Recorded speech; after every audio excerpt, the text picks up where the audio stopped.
Children, welcome to online classes of biology once again. So, in the previous class, we have learned about the infectious agents, and we have discussed that there are various organisms which causes the disease. Okay, and I have told you they can be viruses, they can be protozoans, they can be fungus, isn't it? Then what, bacteria? So different worms. So likewise different organisms causes various diseases, and these agents which causes various diseases are known as what? The infectious agents or causative organisms.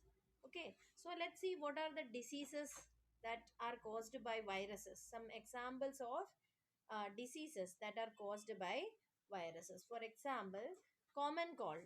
Okay, no one will be there who is not got common cold in your lifetime, isn't it? Many times you would have got this.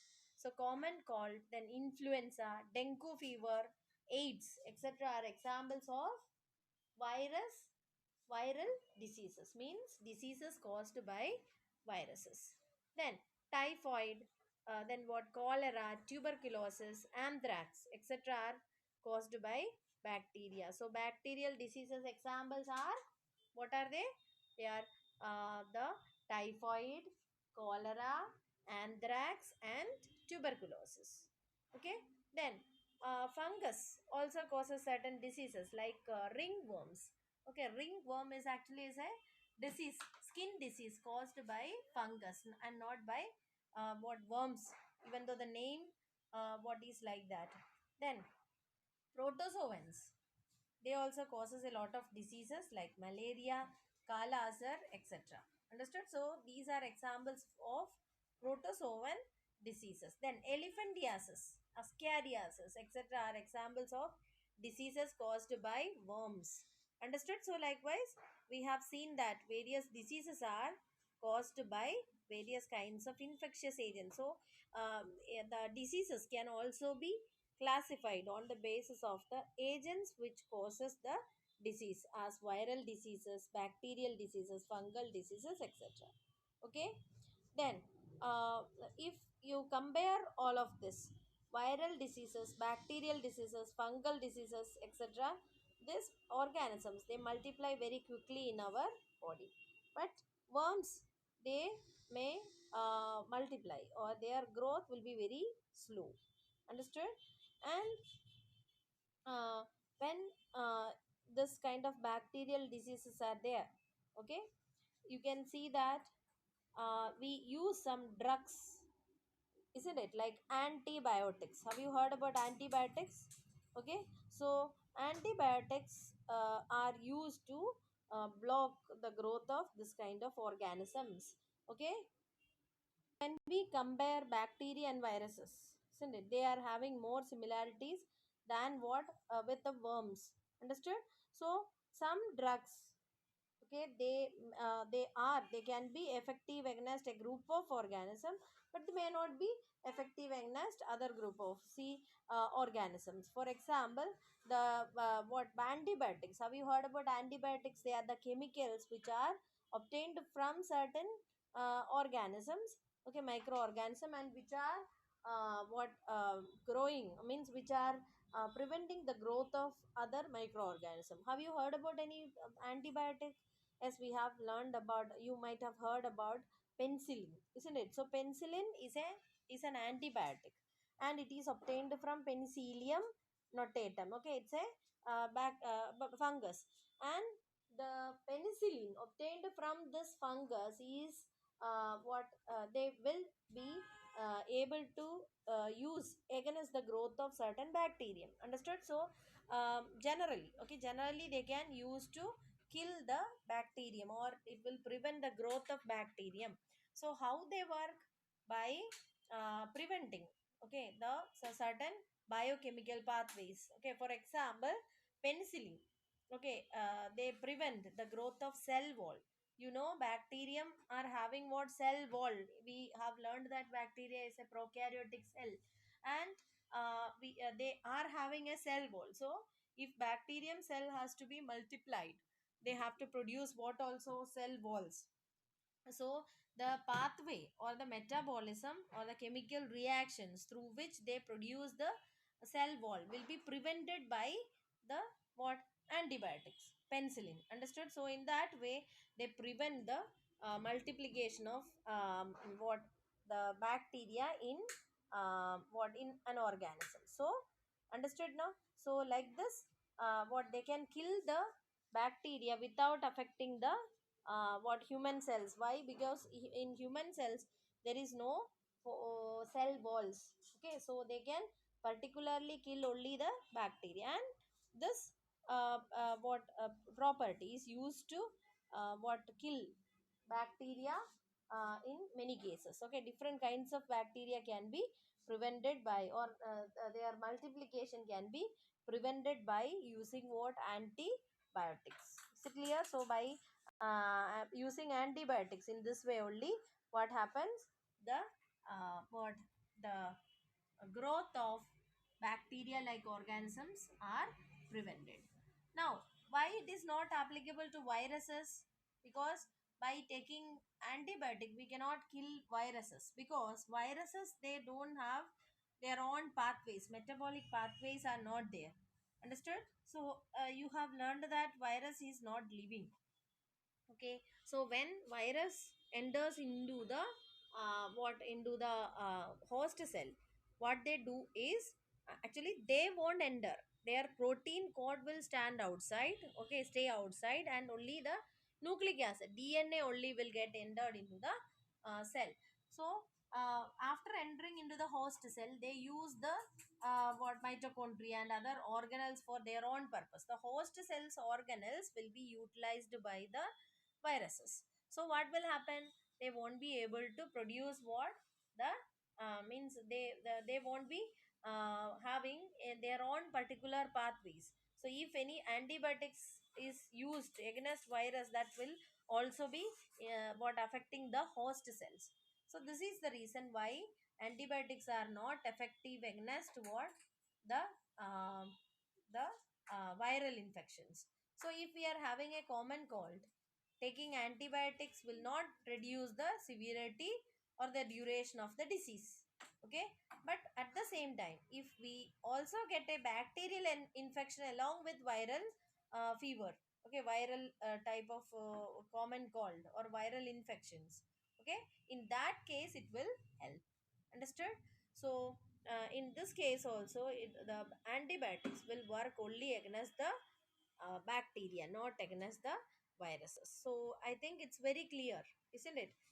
That is by taking antibiotics. So I told you what are antibiotics, then I told you how this antibiotics works. Okay, like penicillin, how penicillin protect the body from other microorganism. They prevent the bacterial growth by reducing the what, the cell wall formation, understood. So like this it works. And I told you also how this bacterial means the antibiotics, why they are not effective against viruses. Okay, now we will have to study about another topic, that is means of spread. Okay, how the infectious diseases are spreading. Okay, that is from infected person, the disease causing organisms or microbial agents should go to the healthy person. Okay, so there are different ways by which the communication, okay, is happening. Okay, in case of what, communicable disease or infectious diseases, there are various ways, understood. So first way is through air. That is, when an infected person, for example, if a person is having common cold, and when he sneezes or coughs or corona also, isn't it? So what happened, the droplets from this person will get mixed into the air, understood.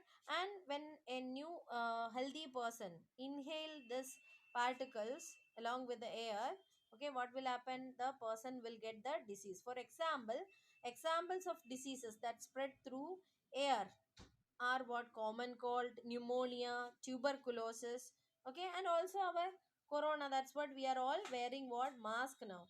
Droplets should not be entering into the what the respiratory system, isn't it? Then if we sit very near to a person who is having cold, the chance of getting the disease will be more, isn't it? So and at the same time, if the room is more crowded, isn't it, then also the chance of airborne diseases. So first, what type of disease which is what classified on the basis of spread of disease is what? First is airborne diseases, means which is spread from one person to another in the form of what? Water, sorry, air droplets. Okay, when a person sneezes or coughs, the droplets will get mixed with the what, the air, and that droplets, when the healthy persons inhales, it will go to their body. Okay, then another case is what? The infection through, or the spread of disease through water. Okay, so this occurs when the excreta from the suffering person or the infected patient, okay, person, like in case of a gut disease. Gut disease means the disease which is affecting the intestine, isn't it? Digestive system, like what? Cholera. So when the excreta of the person who is having the disease, if it is getting mixed with the drinking water used by the people, then what will happen? This disease causing organisms will enter into the healthy person. Okay, so that's the reason we say to boil the water and drink. Understood? So if we have what, the water which is contaminated with the infections of or infectious agents, okay, then the disease can be spread from infected person to a healthy person. Understood? Then another is what? Sexual act. So you would have heard about AIDS and all, AIDS, syphilis, etc. Okay, so these are what the diseases which are spread by sexual contact. Okay, so this type of diseases will spread only through sexual contact. Okay, and casual physical contacts, like what? Handshakes or hugs. Okay, or having what sports with them, like wrestling. Okay, so these all, or casual touches, will not be causing their spread. Understood? So the diseases which are spread through sexual contacts, examples are what? AIDS, syphilis, etc. And these are known as what? The disease means that we can classify this disease as what? Diseases spread by the sexual contact. Understood?